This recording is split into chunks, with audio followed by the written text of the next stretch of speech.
Hoje vamos falar de Gabigol renovando com o Flamengo e seleção brasileira.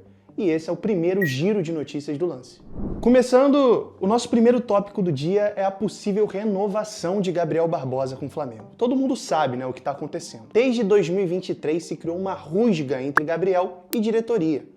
Isso porque o Flamengo tinha acertado uma renovação com seu ídolo, mas a diretoria voltou atrás por conta das más atuações do atacante. A partir daí se criou um clima verdadeiramente terrível. Isso porque o Gabriel também não se ajudou muito. Apareceu com camisa de clube rival, teve punição de doping, muitas lesões, sem contar declarações em podcast que não agradaram muito nem a torcida, nem a diretoria do Flamengo. E o desempenho dentro de campo não era dos melhores. Em 2024 ele só tem 4 gols, para ser mais exato. Um número muito abaixo do que ele vinha fazendo ao longo da carreira toda. Tite chegou no Flamengo no final de 2023 e todo mundo já sabia que não tinha uma boa relação ali, ele e Gabigol. E quando o Tite chegou, alinhando com o Gabriel em mau momento, ali parecia que foi o ponto final de Gabigol com a camisa do Flamengo.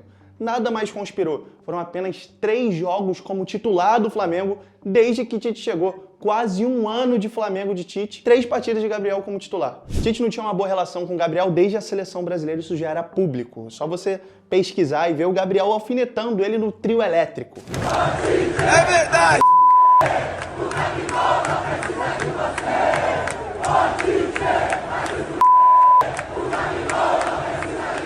Eu já jogo numa seleção, Mas assim, mesmo com a torcida achando que poderiam se resolver, nada se resolveu e só piorou o clima de Gabriel com a camisa do Flamengo. E a partir daí foi só ladeira abaixo. Ele só jogou 3 partidas como titular do Flamengo em praticamente um ano de trabalho do Tite. Porém, o que caminhava para ser um final triste de uma história de amor entre Flamengo e Gabigol, ressuscitou com a chegada de Filipe Luís. Sinceramente, o Gabriel deve estar bem feliz com a saída do Tite, não vou negar não. Filipe Luís, que era conhecido como um dos jogadores mais próximos de Gabriel Barbosa na época de Flamengo, agora é o treinador do Flamengo. É isso mesmo. Um ano atrás estava se aposentando, agora é o treinador do Flamengo.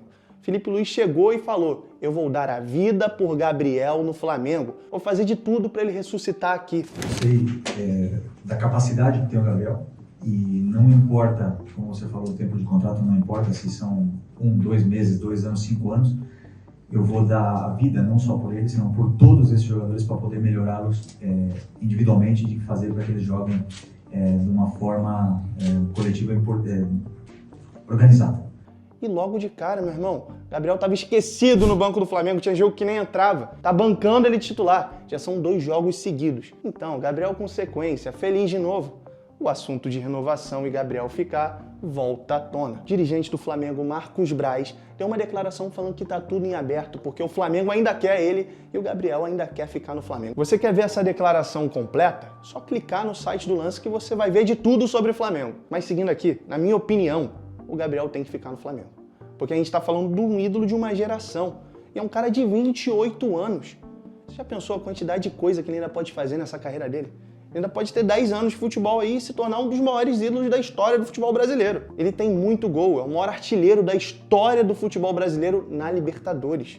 Só que se você parar para analisar, ele não consegue ter uma sequência de alto nível há quase 2 anos. Mas eu vejo que o Filipe Luís é o único cara que pode entender ele e trazer o espírito de querer ganhar novamente para ele. Você viu o Gabriel nitidamente desmotivado na época do Tite, não tinha vontade de jogar, não era corpo mole, mas não tinha aquela chama, sabe?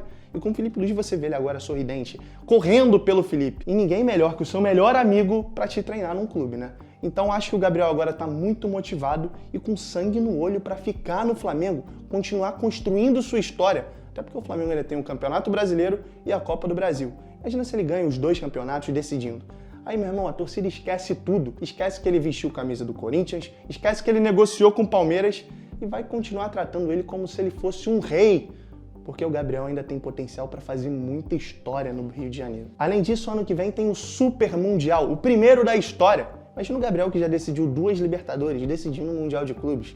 O torcedor do Flamengo que não se arrepia imaginando isso é maluco, tá bom? Mas eu quero saber de você, ô torcedor. Gabriel deve ficar no Flamengo? Não deve ficar? O Flamengo deve renovar? Não deve? Diz aí nos comentários. Agora o nosso segundo e último tópico do dia, que é a seleção brasileira, que não vive bons momentos não. Você, torcedor raiz, deve ficar triste, não deve nem ter vontade de assistir essa seleção. Mas eu digo, você tem que acreditar, meu amigo. Mas indo para as ideias de Dorival Júnior aqui, o Brasil teve 2 cortes muito importantes. 2 jogadores do Real Madrid, o nosso principal, Vinícius Júnior, e o zagueiro Éder Militão, que também seria titular da seleção. E aí que entra já o grande problema, as substituições. Para a saída do Vinícius Júnior, Dorival Júnior convocou Andreas Pereira. Peraí, um ponta esquerda sai e entra um segundo volante, meio ali, já tem... Tá estranho, né? E é um ponta esquerda titular, mas ok. Sai o zagueiro titular do Real Madrid e entra Fabrício Bruno, reserva do Flamengo desde que Felipe Luiz chegou. Não bate as ideias, gente. Primeiramente, se é para convocar um jogador do Flamengo na defesa, convoca o Léo Ortiz. Porque para mim não tem zagueiro melhor que o Léo Ortiz no futebol brasileiro hoje. É de uma categoria que, pelo amor de Deus, você não encontra um zagueiro brasileiro desse nível. Você pode ter o Bastos do Botafogo que tá jogando muito, mas é angolano, né, gente? E na ponta esquerda você tem o melhor jogador do mundo saindo e você convoca o Andreas Pereira. Se você convocar um meia, convoca o Matheus Pereira, que tá aqui brilhando no futebol brasileiro. Não tem porquê, gente. Você sabe que o Andreas não vai fazer tanta diferença assim na seleção. E na ponta você pode procurar opções melhores, gente. Pelo amor de Deus, Dorival. Minha opinião é que você podia ter se esforçado um pouquinho mais, meu amigo. Como a gente vai escalar isso aqui? Primeiro que a gente não tem os nossos 2 melhores jogadores da geração, né? Neymar e Vinícius Júnior. Então, assim, o protagonista vai se tornar agora Rodrigo. Toca no Rodrigo que é gol, meu irmão. O Rodrigo nunca teve tanta responsabilidade na seleção brasileira. E a gente vive o nosso pior momento em muitos anos. O Brasil tá lá embaixo nas eliminatórias, não consegue ganhar com frequência, apresenta um desempenho muito abaixo do que se espera da seleção brasileira, mas agora é a hora da verdade. O Dorival tem que dar uma resposta, que senão a galera vai começar a pedir para ele cair da seleção brasileira. Sinceramente, eu escalaria um time com foco em 2 jogadores. Rodrigo, a peça-chave, e Endrick. Chegou o momento do homem desencanar de fazer gol, porque ele não sente a pressão no Real Madrid, então não vai sentir a pressão na seleção brasileira, gente. Arma um time para esses 2 jogadores e ali, ó, resolve, garoto.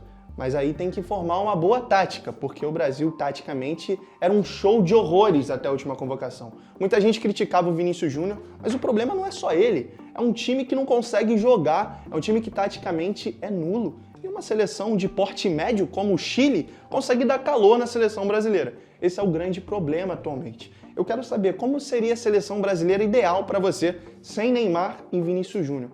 E o que você mudaria, se você tiraria o Dorival do cargo? Porque se ele perder para o Chile, sinceramente, ele vai começar a balançar. Esse foi o giro de notícias do Lance. Você gostou? Quer dar um palpite, um tema para o próximo? Diz aí nos comentários.